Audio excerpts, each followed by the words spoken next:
আল্লাহ আপনি রহমতুর রহিম, আল্লাহ আপনি রহমতুর রহিম, আমাদের গুনাহকে মাফ করে দেন। আল্লাহ আল্লাহ আমাদের মা বোনদের গুনাহকে মাফ করে দেন। আখেরি মোনাজাতে দেশ, জাতীয় মুসলিম উম্মার কল্যাণ কামনা, আল্লাহর ক্ষমা প্রার্থনার পাশাপাশি দিন মেনে চলার শপথে বাড়ির পথে লাখ লাখ মুসল্লি।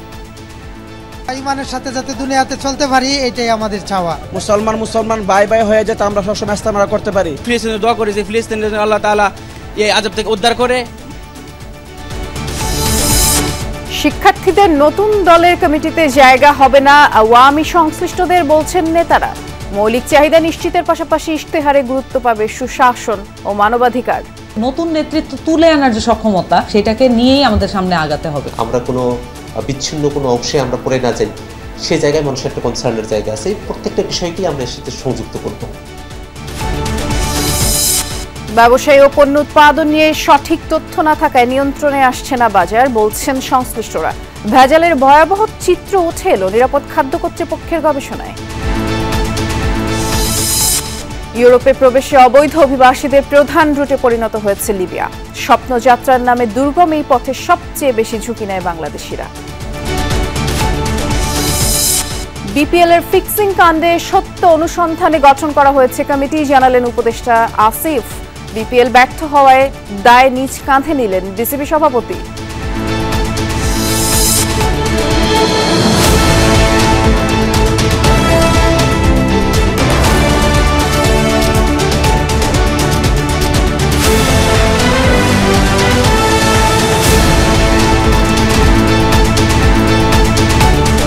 শিরোনামগুলো শুনছিলেন। এছাড়াও দেশ বিদেশে আরো খবর নিয়ে দুপুরে বাংলাদেশে নুসরাত বৃষ্টি আপনাদের সাথে আছি। মুসলিম বিশ্বের ঐক্য, মানবতার শান্তি সমৃদ্ধি কামনায় শেষ হয়েছে তাবলিগ জামাতের ইজতেমার প্রথম পর্ব। 3 দিনব্যাপী ইজতেমার শেষ দিনে মোনাজাতে অংশ নেন কয়েক লাখ ধর্মপ্রাণ মানুষ। প্রথম পর্বে মোনাজাত পরিচালনা করেন মাওলানা জুবায়ের। কুয়াশা মাড়িয়ে তুরাগ তীরে মানুষের ঢল, কেউ হেঁটে কেউ বা গাড়িতে, যে যার মতো করে পৌঁছে যায় ইজতেমা ময়দানে। মোনাজাত শুরুর আগেই যতদূর চোখ যায় শুধু মানুষ আর মানুষ। অবনত মস্তক ও আকাশপানে দুহাত তুলে বিশ্বব্রহ্মাণ্ডের মালিকের কাছে প্রার্থনা। নেই উঁচু নিচু ভেদাভেদ, নেই কোনো হুল্লোড়, এক মনে শুধুই পাপ মোচনের ফরিয়াদ।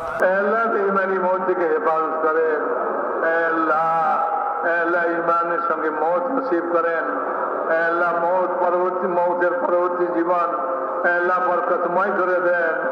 আল্লাহ বরকতময় করে দেন। শুধু নিজের আত্মা পরিশুদ্ধ নয়, ব্যক্তি থেকে রাষ্ট্র, রাষ্ট্র থেকে বিশ্ব, সর্বত্র বয়ে যাক শান্তির সুবাতাস। লাখো মানুষের অশ্রুসিক্ত মোনাজাত তুরাগ তীরে। আল্লাহ সমস্ত মুসলমানকে মাফ করে দেন। আল্লাহ আপনার কলমা পড়ছে, আল্লাহ করে মাফ করে দেন।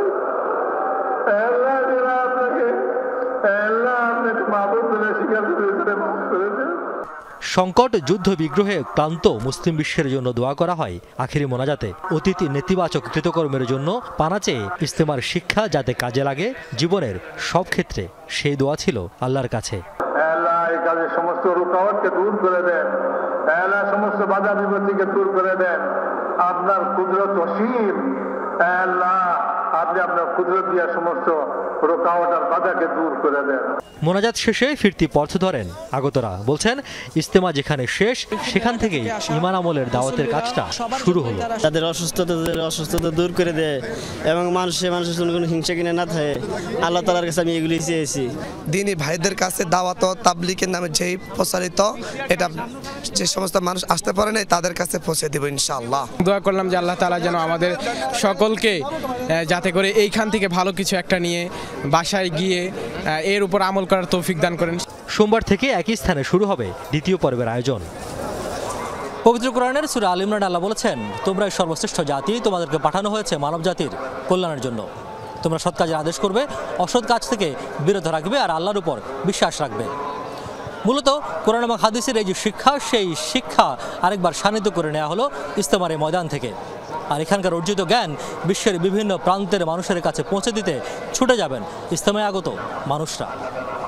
রিয়াজ রায়হান, যমুনা নিউজ, টঙ্গী তুরাগ তীর, গাজীপুর। আখেরি মোনাজাত শেষে বাড়ি ফিরতে শুরু করেছে মুসল্লিরা এবং আমাদের সহকর্মীরা সেই খোঁজ খবরই রাখছেন। দুজন সহকর্মী অপেক্ষা করছেন। প্রথমেই যাচ্ছি আমরা বিমানবন্দর স্টেশনে, দেখতে পাচ্ছি সহকর্মী ফয়সাল মাহমুদ আছেন সেখানে। আখেরি মোনাজাত শেষে মুসল্লিরা তো বাড়ি ফিরতে শুরু করেছে। ফয়সাল, কেমন দেখছেন তাদের এই যাত্রা? বৃষ্টি, মুসল্লিরা কিন্তু প্রায় প্রথম পর্বের আখেরি মোনাজাত শেষ হওয়ার পরপরই কিন্তু মুসল্লিরা বাড়ি ফেরা শুরু করেছে।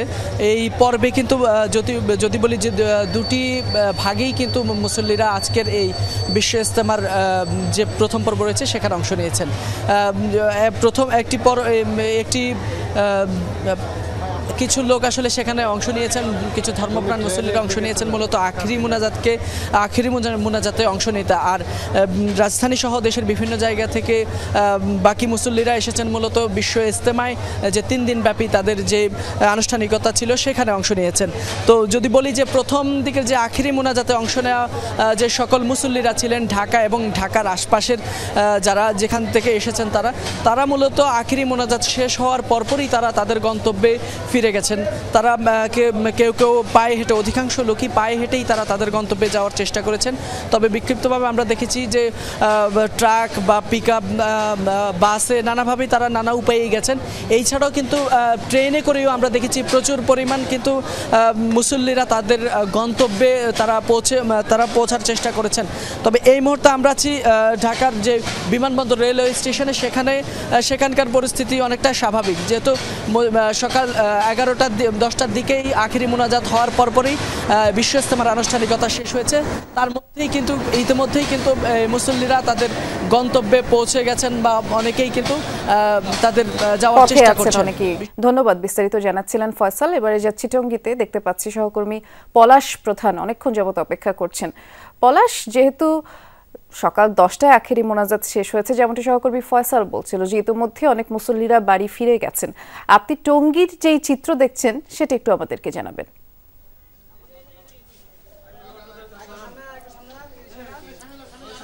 বৃষ্টি ঠিক একই চিত্র, অর্থাৎ মুসল্লিরা বিভিন্ন দূর দূরান্তে যাচ্ছে, যার যার কর্মস্থলে যাচ্ছে, বাসা বাড়িতে যাচ্ছে, সেটি যে একটি স্রোত রয়েছে। তবে আরেকটি বিষয় যুক্ত করি বৃষ্টি, সেটি হচ্ছে যে মোনাজাতের শেষের অংশে একটি চিত্র, সেটি আসলে একটি ড্রোন আসলে একটি বেলুনে গিয়ে পড়ে গিয়ে বিকট শব্দ হয়।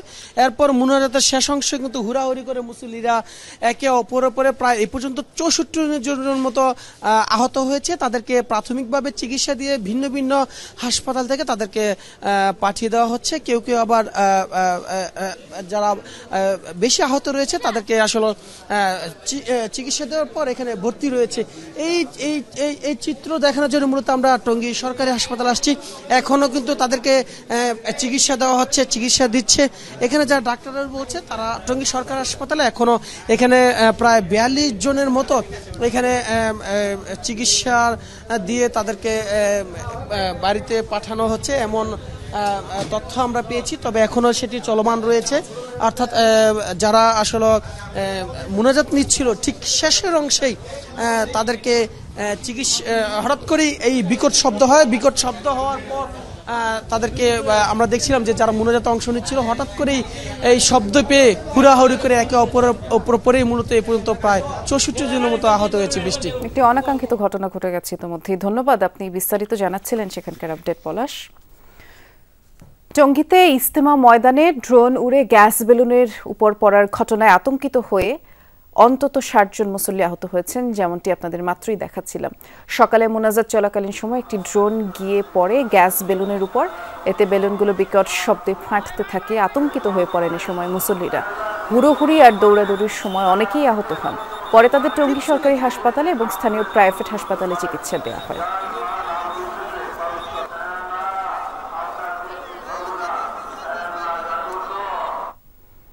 ছাত্র জনতার গণ অভ্যুত্থানে নেতৃত্বে থাকা শিক্ষার্থীদের রাজনৈতিক দল গঠন নিয়ে তোড়জোড় চলছে।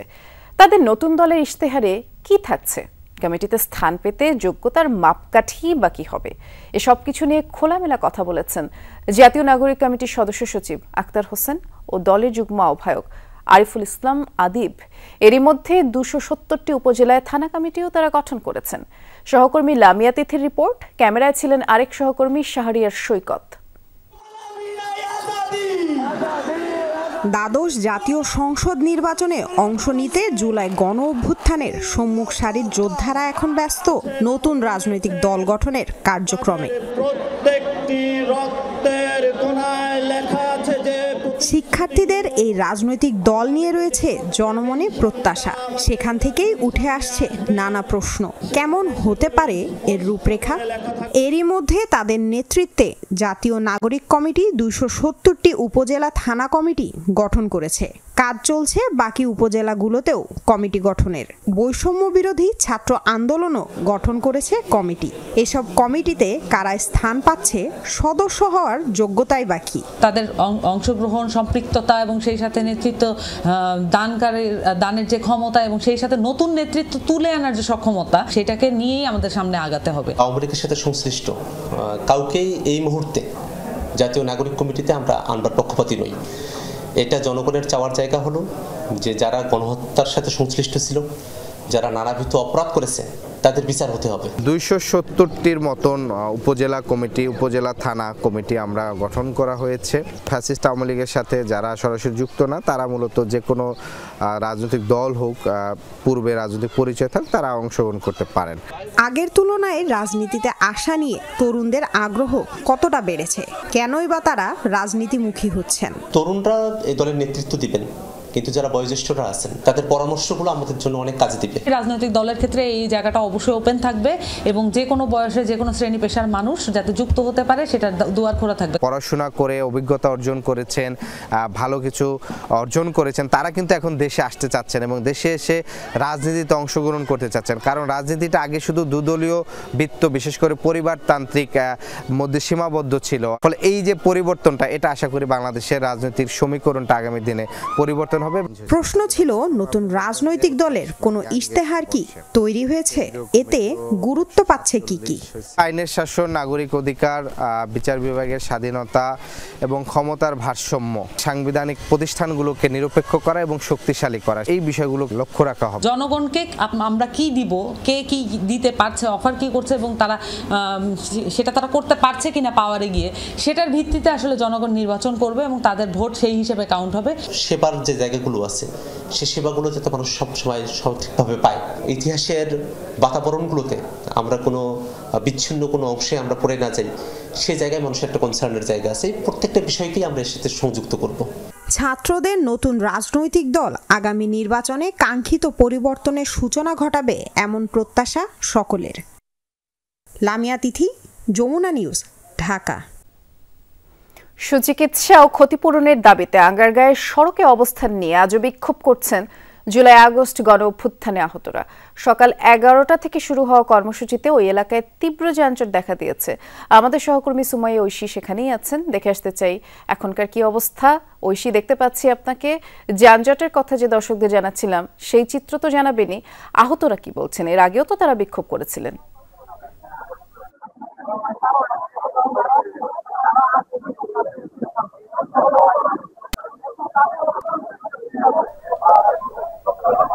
ঐশী, শুনতে পাচ্ছেন?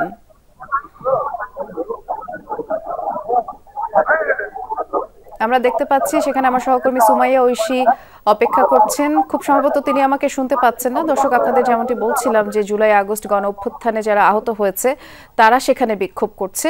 আমরা সেই আপডেট আপনাদেরকে জানাবো। তার আগে হাতে একটি খবর আছে, সেটি জানানোর চেষ্টা করছি। শ্যামলীর শিশু মেলার যে মুখটা, সেখানে অবস্থান নিয়েছিল এবং এখনো সেখানে তারা অবস্থান নিয়েছেন এবং আমি দেখতে পাচ্ছি যে সকাল থেকেই এখানে যারা উপস্থিত হয়েছেন তারা বলছেন যে তাদের সুচিকিৎসা নিশ্চিতের জোর দাবি জানাচ্ছেন। তারা যারা এখানে অবস্থান নিয়েছেন তারা বলছেন যে আসলে তারা জুলাই গণ অভ্যুত্থানের জীবন বাজি রেখে এখানে অবস্থান আন্দোলনে নেমেছিলেন। তবে এখন সেই আহতদের আসলে সুচিকিৎসা নিশ্চিত হচ্ছে না বলে তাদের দাবি। তারা বলছেন যে বাইরে থেকে চিকিৎসক আনা হলেও কিংবা দেশের চিকিৎসা ব্যবস্থা নিয়েও তারা বেশ অসন্তোষ প্রকাশ করছেন। তারা বলছেন যে অনতি বিলম্বে তাদের সঙ্গে সংশ্লিষ্ট কেউ যোগাযোগ করুক এবং সেই সঙ্গে যদি তাদের দাবিগুলো মেনে নেওয়া না হয়, অর্থাৎ যে সুচিকিৎসার যে দাবি তারা জানাচ্ছেন সেগুলো মেনে নেওয়া না হয়, তাহলে তারা আরো কঠোর আন্দোলনে যাবেন বলে জানানো হয়েছে। এবং সেই সঙ্গে আজকে সকাল থেকেই যেহেতু সড়ক অবরোধ করে অবস্থান নিয়েছেন আন্দোলনকারীরা, এখানে দেখা যাচ্ছে যে কয়েক কিলোমিটার জুড়ে কিন্তু যানজটের সৃষ্টি হয়েছে এবং দুই পাশে কিন্তু রাস্তা অবরোধ করা হয়েছে, শুধুমাত্র এক পাশ নয়। এবং আমরা দেখতে পাচ্ছি সকাল থেকে যে সেই কারণে আসলে যারা অফিসগামী আছেন কিংবা যারা স্কুলে যাতায়াত করছেন তারা কিন্তু ব্যাপক ভোগান্তিতে পড়ছেন। মানুষ কিন্তু হেঁটে তাদের গন্তব্যের উদ্দেশ্যে রওনা দিচ্ছেন, এরকম দেখতে পাচ্ছি আমরা। তবে অ্যাম্বুলেন্স গুলোকে ছেড়ে দেওয়া হচ্ছে, যেমনটি আমরা দেখলাম একটি অ্যাম্বুলেন্স এখনই এই অঞ্চলটি পার হলো। কিছু অ্যাম্বুলেন্সকে যেতে দেওয়া হচ্ছে, তবে যে কোনো ধরনের যানবাহন, মোটরসাইকেল বলি বা সব ধরনের চলাচল এখানে বন্ধ করে দেওয়া হয়েছে। অ্যাম্বুলেন্স ছাড়া বাকি যানবাহনের চলাচল সেখানে হচ্ছে না, দেখছিলাম। ধন্যবাদ জানাচ্ছি ঐশীকে। আখেরি মোনাজাত শেষে মেট্রো রেলে নামে ইজতেমা ফেরত মুসল্লিদের ঢল। রাজধানীর বিভিন্ন জায়গায় ফেরার পাশাপাশি মতিঝিল স্টেশন ব্যবহার করে নারায়ণগঞ্জ বা অন্যান্য জায়গায় যেতেও মেট্রো ব্যবহার করেন মুসল্লিরা। অন্য পরিবহনের তুলনায় দ্রুত আর আরামদায়ক পরিবেশ হওয়ার কারণেই মেট্রো রেলকে বেছে নেয়া। এতে নিয়মিত যাত্রীদের খানিকটা অসুবিধা হলেও বাকি সব স্বাভাবিক ছিল। ইজতেমা ময়দান ছাড়িয়ে আশেপাশেও ছড়িয়ে পড়ে মুসল্লিদের অবস্থান। আখিরি মোনাজাত শেষে বাড়ি ফিরতে অনেকেই পা বাড়ান মেট্রো স্টেশনের দিকে। উত্তরার উত্তর স্টেশনেই সবচেয়ে কাছে, তাই ভিড়ও সবচেয়ে বেশি। দলে দলে মুসল্লিরা প্রবেশ করেন স্টেশনে। কনকোর্সে গিজগিজ করছে মানুষ। সবচেয়ে বড় লাইন ভেন্ডিং মেশিনের সামনে। যারা মেশিনের টিকিট কাটতে অভ্যস্ত নন তারা দাঁড়িয়েছেন কাউন্টারের সামনে। 2 ঘন্টা 3 ঘন্টা সময় লাগে বাসে, সেখানে আমরা 10 থেকে 15 মিনিটের ভিতরে আমাদের গন্তব্যে পৌঁছে যেতে পারি। গাড়িতে তো গাড়ি পাই না, জাম না প্রচুর, বাস নাই। এটা অনেকগুলো ভিতরে হাউজিং এর ভিতরে আইসা ওখান থেকে অটোতে আসছি। এখানে মেট্রো রেলে আমাদের কষ্ট হয়ে যাচ্ছে লাইনের কারণে, বেশি মানুষ। স্বয়ংক্রিয় দরজার সামনে আজ বাড়তি সতর্কতা। অতিরিক্ত চাপে আবার না বিকল হয়ে যায়, কারণ আগেও যন্ত্রটি বেশ ভুগিয়েছে যাত্রী আর ডিএমটিসিএলকে। তবে যন্ত্রেরও সক্ষমতার মাত্রা থাকে, সেটি অতিক্রম করলেই যায় বিগড়ে। যাচ্ছে সুবিধা, সহজে যাওয়া যায়। কিছু লোক যাবে হচ্ছে সচিবালয়, কিছু যাবে মিরপুর 10। এই যে জ্যামজট, মানুষের চাপ বেশি, এই জন্য চলে আসছি মেট্রো রেলে। অল্প সময় দাঁড়াইছি, লাইনে টিকিট পেয়ে গেছে। সবাই চেষ্টা করছেন ঠেলে হলেও ট্রেনে উঠতে। উত্তরা স্টেশন থেকেই প্রায় ট্রেনগুলো পরিপূর্ণ হয়ে ছাড়ছে। প্রতিটি বগি প্রায় সক্ষমতা ছুঁই ছুঁই অবস্থা। বেশিরভাগই ইজতেমা ফেরত মুসল্লি। শহরের ভেতরের বিভিন্ন স্থানে তো বটেই, নারায়ণগঞ্জ সহ দূরের স্থানে যেতেও অনেকে চড়ছেন মেট্রোতে। ইজতেমার প্রথম পর্ব ছিল, এই জন্য অনেক রাশ ছিল, অনেক মানুষের সমাগম ছিল, এই জন্য। বাইকে আমার 350 টাকা লেগে গেছে, আর মেট্রো রেলে আসছি, এটা মানে উপভোগ করতেছে। আমাদের জন্য একটা অসাধারণ সুযোগ দিয়েছে, যেটা খুব সহজে স্বল্প সময় এবং কম ব্যয়ে আমরা এক জায়গা থেকে মতিঝিলে পৌঁছাতে পারতেছি। 2 বছর যাবৎ মেট্রো রেল হওয়াতে কিন্তু এটা অনেকটা সহজ হয়ে গিয়েছে। আশা করি আমাদের কর্তৃপক্ষরা যদি এতে আর একটু নজরদারিতা করে, এটা আরো সহজ হবে আমাদের জন্য। সাধারণ মানুষ আমরা সবাই চড়তে পারি, ভাড়াটা বেশি মনে হয় আমার থেকে। আখিরে মোনাজাতের পরের 2 ঘন্টা শহরের ভেতরের স্টেশনগুলোয় ওঠার যাত্রী ছিল খুবই কম। শাকিল হাসান, যমুনা নিউজ, ঢাকা। বিশ্ববিদ্যালয়ের দাবিতে আজও সড়ক অবরোধ করেছে রাজধানীর তিতুমির কলেজের শিক্ষার্থীরা। সেখানে আমাদের সহকর্মী আখলাকুস সাফা খোঁজ খবর রাখছেন, দেখে আসতে চাই সাফার কাছে এই মুহূর্তে কি আপডেট আছে। কিছুক্ষণ আগে একটা ব্রিফিং হয়েছে সেখানে, যতদূর জানি সাফা, অনশনে থাকা শিক্ষার্থীদের কি অবস্থা, সড়ক অবরোধের সবশেষ পরিস্থিতি জানাবেন। অনশনে মোট 11 জন শিক্ষার্থী আছেন এখন পর্যন্ত। আমি দেখাতেই চাই তাদের যে অবস্থাটা।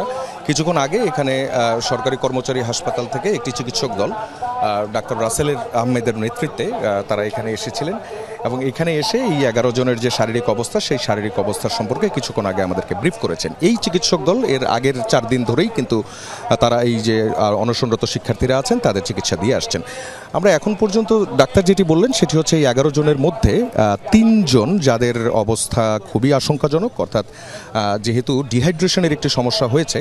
প্রথম 2 দিন তো তারা স্যালাইন পাননি, এরপর থেকে তাদেরকে স্যালাইন দেওয়া হয়েছে। আমরা ফ্রেমে এখন যে 2 জনকে দেখতে পাচ্ছি এবং একজন নার্সকে দেখতে পাচ্ছি, এই 2 জন মূলত সবচেয়ে বেশি অসুস্থ হয়ে পড়েছেন। বেল্লাল হোসেন এবং রাশেদুল নামে 2 জন শিক্ষার্থী ডিহাইড্রেশনের কারণে এবং যেহেতু প্রস্রাব হচ্ছে না, এই সব কিছু মিলিয়ে তাদের কিডনিতে এক ধরনের এফেক্ট পড়ে যেতে পারে, এমনটাই কিন্তু শঙ্কা করা হচ্ছে। এবং চিকিৎসক বলছেন যে তাদেরকে এখানে নয়, এখন আসলে তাদেরকে চিকিৎসা দিতে হবে হাসপাতালে নিয়ে চিকিৎসা না দেওয়া ছাড়া আর কোনো উপায় নেই। আর যে অবরোধের কথা আপনি জানতে চাচ্ছিলেন, আপনি জানেন ইজতেমার কারণে মূল যে সড়ক আছে সেই মূল সড়কটা থেকে কিন্তু তারা যে ব্লকেট কর্মসূচি সেখান থেকে সরে এসেছেন, তবে কলেজের সামনে ব্লকেট চলছে। বৃষ্টি। বিস্তারিত করে জানাচ্ছিলেন, ধন্যবাদ সাফা। গ্যাস সংকট কমাতে আমদানি নয়, দেশীয় উৎস থেকে উত্তোলনে জোর দিতে চায় অন্তর্বর্তী সরকার। জাতীয় অর্থনৈতিক পরিষদের নির্বাহী কমিটি একনেক সভায় সংক্রান্ত গুচ্ছ প্রকল্প উপস্থাপন করা হচ্ছে, বাস্তবায়ন করবে জ্বালানি বিভাগ। সকালে প্রধান উপদেষ্টা ডক্টর মোহাম্মদ ইউনূসের সভাপতিত্বে একনেক সভা শুরু হয়। আলোচনা চলছে 13টি প্রকল্প নিয়ে, ব্যয় ধরা হয়েছে 19,412 কোটি টাকা। এর মধ্যে 9টি নতুন, বাকি 4টি সংশোধিত। পরিকল্পনা কমিশন জানায় সিলেট 12 নম্বর কূপ, তিতাস ও কামতা ফিল্ডে 4টি উন্নয়ন কূপ, হবিগঞ্জ, বাখরাবাদ, মেঘনা ফিল্ডে 3D সিসমিক জরিপ প্রকল্প বাস্তবায়ন হলে দেশের গ্যাস সংকট অনেকাংশেই কমবে। আর সেই লক্ষ্যে নিজস্ব অর্থায়নের পাশাপাশি বিদেশি ঋণ কাজে লাগাবে সরকার। এর বাইরে উত্তর কাট্টলি ক্যাচমেন্ট স্যানিটেশন, মোংলা বন্দরের সুবিধা সম্প্রসারণ, ঘোড়াশাল 4র্থ ইউনিট রিপাওয়ারিং এবং ঢাকা মহানগরীর পূর্বাঞ্চলে সরকারি প্রাথমিক বিদ্যালয় স্থাপন এবং শিক্ষা প্রতিষ্ঠানে ডিজিটাল ল্যাব স্থাপন প্রকল্প নিয়ে আলোচনা চলছে একনেক সভায়। নীতির দুষ্ট চক্রে অস্থির বাজার, নিয়ন্ত্রণে কার্যকর পদক্ষেপ এখনো অনুপস্থিত। খুচরা বাজারকে লক্ষ্য করে কাজ করছে সবাই, কিন্তু সমস্যা অন্য জায়গায়। বাজার নিয়ে আলোচনায় বলা হয়, আন্তর্জাতিক পর্যায়ে পণ্যের দাম ওঠানামা করলেও দেশের বাজারে এর প্রভাব নেই। ধান 27 টাকা কেজি, কিন্তু চালের কেজি 58 টাকা। সকালে রাজধানীর একটি 5 তারকা হোটেলে বাজার তত্ত্বাবধানের কৌশল অনুসন্ধান নিয়ে সেমিনারে বলা হয়, পণ্যের উৎপাদন এবং ব্যবসায়ীদের তথ্য সরকারের কাছে নেই। উৎপাদন, আমদানি, সরবরাহের বার্ষিক তথ্য কিছুটা পাওয়া গেলেও দৈনিক ভিত্তিতে নেই। শুল্ক কমানো হচ্ছে, কিন্তু গুটি কয়েক ব্যবসায়ী বাজার নিয়ন্ত্রণ করে, তার সুফল পাওয়া যাচ্ছে না। বাজারে এখনো স্বৈরতন্ত্র প্রতিষ্ঠা পেয়েছে, তথ্য উপাত্ত ঠিক না করা গেলে এর সুফল মিলবে না। সরকারি নিয়ন্ত্রক প্রতিষ্ঠানগুলোকে সক্রিয় করার আহ্বান জানিয়েছেন অর্থনীতিবিদরা। বলেছেন, তদারকির ক্ষেত্রে পৃথক কমিশন গঠন করতে হবে। ডিজিটাল বাজার ব্যবস্থা করাও জরুরি। একটু সুস্থিরভাবে বাইরে থেকে কেউ নিয়মিত বাজারটি যাতে তদারকি করেন, বাজারে বিশ্লেষণ করেন, সুপারিশগুলো দেন, কি করতে হবে সেটি দেন, এই জন্য কিছু প্রাজ্ঞ লোকের কমিশন দরকার। বাজারে পাওয়া ঘিয়ের 66.67% ভেজাল, 43% গুড় আর 33% মধু খাদ্য উপযোগী নয়। ঢাকা বিশ্ববিদ্যালয়ের পুষ্টি ও খাদ্য বিজ্ঞান ইনস্টিটিউটের অধ্যাপক ডক্টর খালেদা ইসলাম এমনই ভয়াবহ তথ্য উপস্থাপন করেছেন নিরাপদ খাদ্য দিবস আয়োজিত সেমিনারে। সকালে বিএসএমএমইউতে জাতীয় নিরাপদ খাদ্য দিবস উপলক্ষে এক সেমিনারে এসব তথ্য তুলে ধরে নিরাপদ খাদ্য কর্তৃপক্ষের পক্ষ থেকে। গবেষণায় বলা হয়, শুধু ঘি, গুড় কিংবা মধু নয়, বাজারে থাকা 28%-এর বেশি মিষ্টিও খাদ্য উপযোগী নয়। এসব খাদ্যে দরকারি পুষ্টিগুণের ঘাটতি তো রয়েছেই, উল্টো ভেজাল উপাদান দেহে নানা ক্ষতির কারণ। বাজার তদারকিতে আরও কঠোর হওয়ার পরামর্শ সেমিনারে অংশগ্রহণকারীদের। এবং সুস্থ থাকতে ফ্রিজে কোনোভাবেই রান্না করা খাবার, কাঁচা খাবার একসাথে না রাখার পরামর্শ দেওয়া হয় সেমিনারে। সচেতন হয় তাহলে হয়তো নিরাপদ। এখানে আমরা দেখতে পাচ্ছি যে ঘিতে 66.67% ঘি হচ্ছে এখানে ভেজাল থাকে। এছাড়া গুড়ে দেখা যাচ্ছে 43.75% বা 43.75% এখানে অনিরাপদ থাকে গুড়টা। বন্ধুর বাড়িতে বেড়াতে গিয়েছিলেন 5 বন্ধু। নদীতে গোসলে নেমে নিখোঁজের একদিন পর একে একে 3 জনের মরদেহ উদ্ধার হয়। সিরাজগঞ্জের কামারখন্দে এই মর্মান্তিক দুর্ঘটনা ঘটেছে। দুপুরে ডুবুরি দল ফুলজোর নদী থেকে মরদেহগুলো উদ্ধার করে। স্বজনরা জানায়, নিহত 3 জনই কালেক্টরেট স্কুল অ্যান্ড কলেজের 9ম শ্রেণীর শিক্ষার্থী। কদিন আগে জারিফ নামের আরেক শিক্ষার্থীর বাড়িতে 5 বন্ধু বেড়াতে যায়। শনিবার নদীতে গোসলে নেমে ডুবে যায় রাফি, কৃষ্ণ ও সার্জিল নামের 3 জন। পানির গভীরতা থাকায় তাদের খোঁজ পাওয়া যায়নি। পরে রাজশাহীর ডুবুরি দল অভিযান চালিয়ে ঘটনাস্থল থেকে 3 জনের মরদেহ উদ্ধার করে।